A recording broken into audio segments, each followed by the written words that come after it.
quick addendum. I decided to take out the speaker. The cone is in excellent shape. I mean, barring the typical dust, I'm going to take a very soft brush, a paintbrush, you know, like an actual, like a, you know, I'm going to Rembrandt paintbrush. I don't know what the hell you call them. Very soft to get out this dust here. Looks like there might have been maybe some water, moisture, I don't know, but I see no evidence. There's no rubs. Excellent tone. Really tight, so you know that's a good indication, that kind of you know, sound, that there's no issue with the glue in the surround or the spider. That there's some, let's call it cosmetic oxidation, and let's do it right here. Let's see. I know some people hate this, but yeah. Okay. Sounded a little high. A little more thump. Well, there's the voice quality is working. Hopefully it's working well. By the way, you can see the bottom. Also another addendum.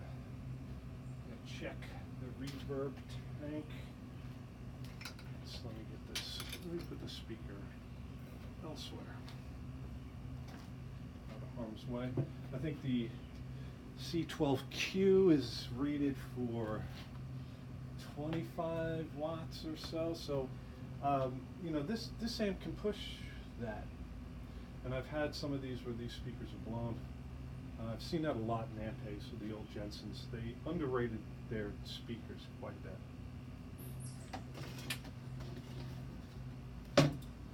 They use great speakers, but they tend to be a little underrated. Well, I mean, that, hopefully that the speaker tests okay. I should probably test the, let's do that first. Let's see what kind of DC ohms I get. We're looking, I believe this should be an 8 ohm speaker, so we should be getting DC ohms in the 6.8 ohms range, or thereabouts, assuming these wires are connected well. And what we get is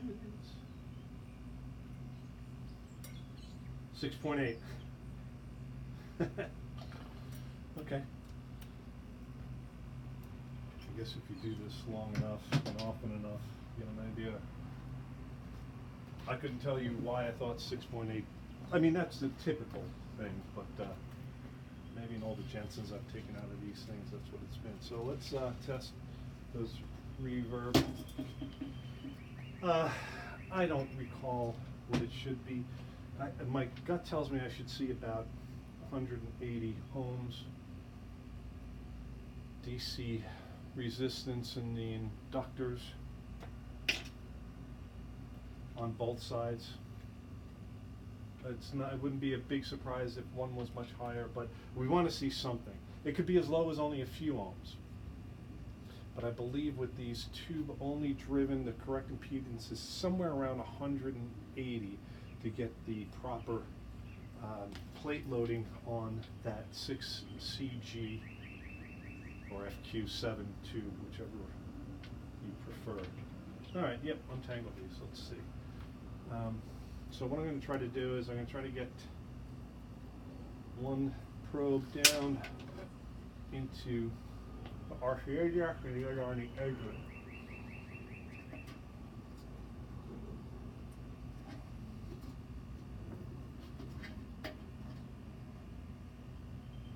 $179.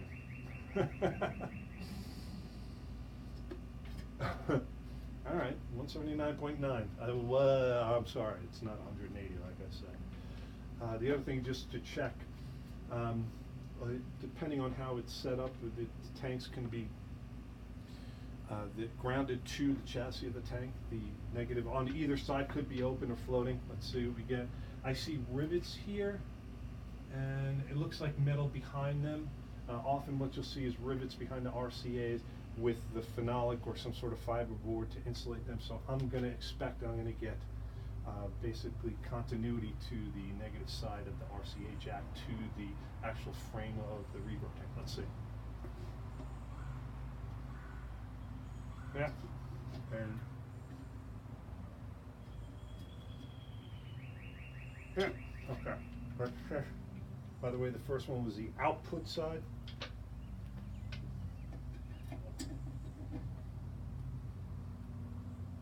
Okay, 177.5. That's close enough to 180. So I'm liking what I see on that reverb tank. I don't even know if I'm going to take it out. I hear springs jangling. I don't hear springs bouncing or loose. So I'm going to assume that's good. Those are good readings. I'll clean up the RCA jacks. So do some contact cleaning. Maybe even just a little lights, sanding around the edges. By the way, this caught my eye. One thing that I really liked when I took out that speaker was, and this is so rare in any old amp, every single there's four bolts through the baffle board that connect the speaker, and each one had exactly the same correct complement of larger flat washer, lock washer, and nut. Exactly the same on all four. So often you'll see either missing parts or separate parts, or different size nuts and different size washers, or washers missing, nuts missing. So that was a good sign for me. I really was happy about that.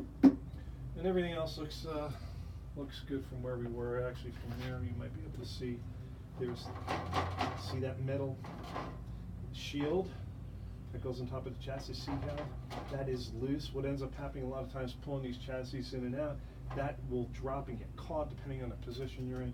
I may shoot a couple of stapler brads through here just to keep it in position, so that, and also you can see on the, I think you can see, let's see,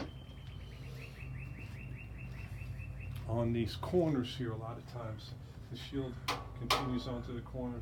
A lot of times these will get caught and bend out and cause all kinds of hell. This one here on this side actually is bent in.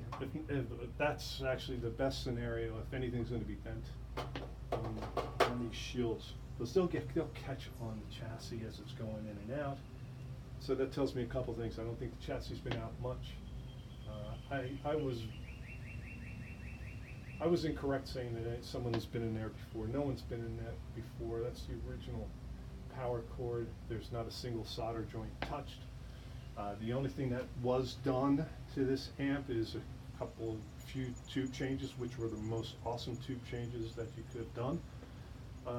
And if someone had rigged this with an XLR connection with only 2 of the leads connected, I guess that makes sense, from the speaker, from the output transformer. Don't like that. I haven't tested the output transformer yet. But if someone was doing that and they were plugging this into an external speaker, because the internal speaker was still connected, we're talking about an impedance mismatch, which I see no signs of anything saying that there was a problem with that. And certainly when I tested the output transformer, that'll give me a better indication. So there you go. There's a little addition. All right, see you later.